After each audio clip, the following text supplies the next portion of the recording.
how can firms be confident that what they're offering is fit for the market? Might be just a confidence thing. I'd go back to an earlier question about our best clients.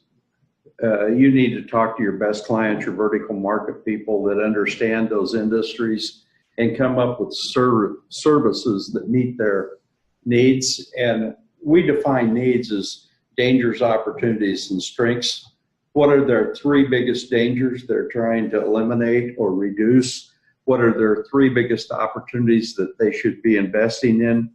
And then what strengths should they be leveraging to invest in those operations or opportunities and to also reduce the risk associated with their dangers? So Thomas is right. This is a discussion that happens. But one of the things that I feel most accountants don't do well is think through the process before they have that meeting. What do they really want to achieve in that meeting? And many of them think they're going to get a signed contract for $20,000, $2,000, whatever going into it.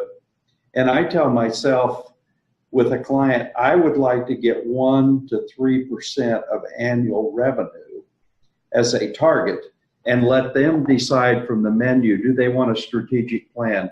Do they want CFO services? Do they want a tax return? Do they need client accounting? Do they need payroll? And let them package it themselves, and then we'll see what we can do for them. And if we can't do it for them, we'll change the monthly fee. And normally, clients like that approach. Yeah, the other thing that I would add to that is that I liken it to when you go to the doctor. You know, that the doctor spends maybe a half an hour with you, and he's asking you a series of questions about your body.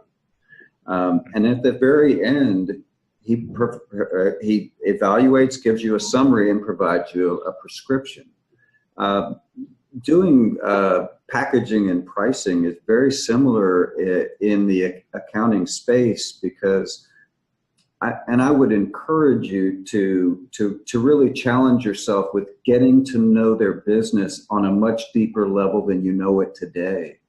You know, spend a whole day just watching how they operate, and start to understand more and more about their business.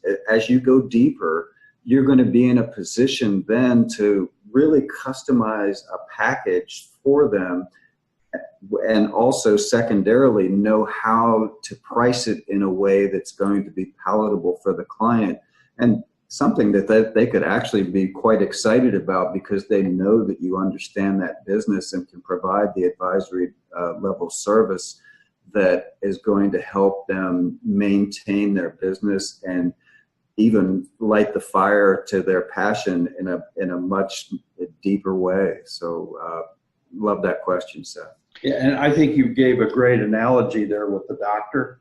I actually have a son that's an ophthalmologist. He's a surgeon. And my question for you would be, would you rather go to someone who does 50 surgeries a year or maybe several hundred surgeries a year?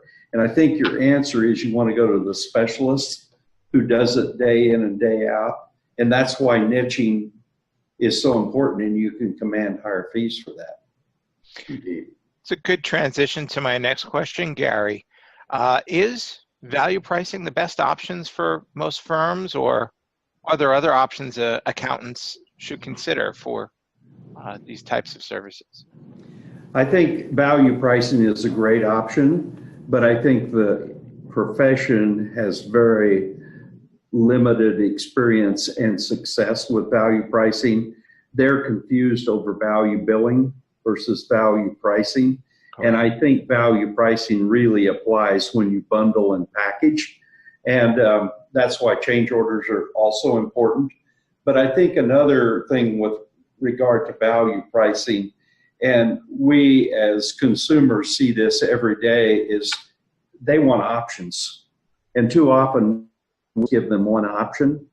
But the firms that are doing the best with pricing and increasing fees per client are the ones that give at least 3 options, and some give 4.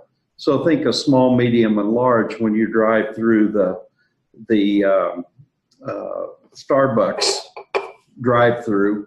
Most people will get a medium at least. Some will get a venti or whatever it is, but you don't see many people go for the small. Same things hold with services. And then there are people that really think they're different in the market. They want different levels of service. They want to be catered to, but they're willing to pay for it. And I think Ed Kless demonstrates this best with the Black Card at American Express, where you have to be invited to be part of that group.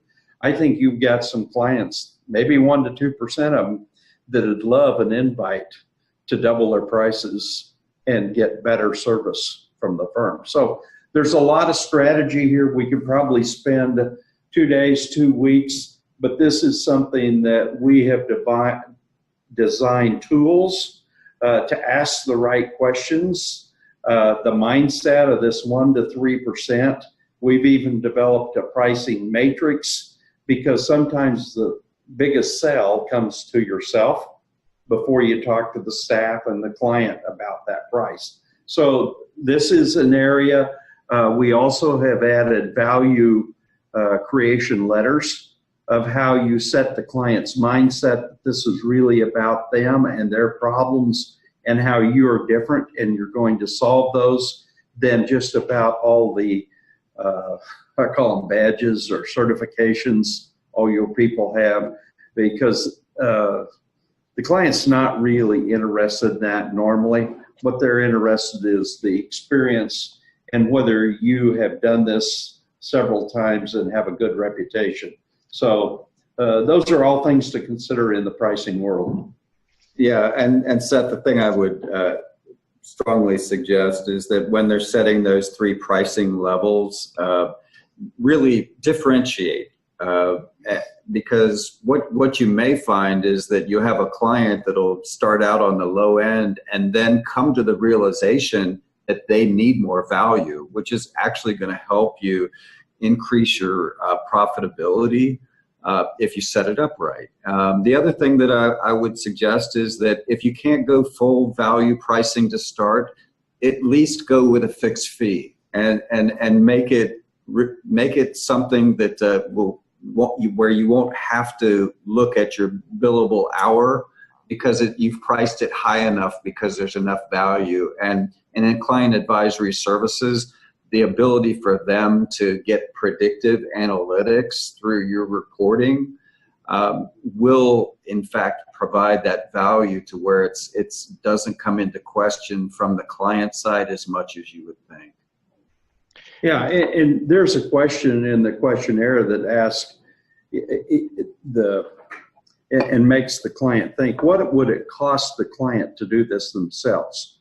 And that's a lot different than what it costs you to do it, because you do it every day.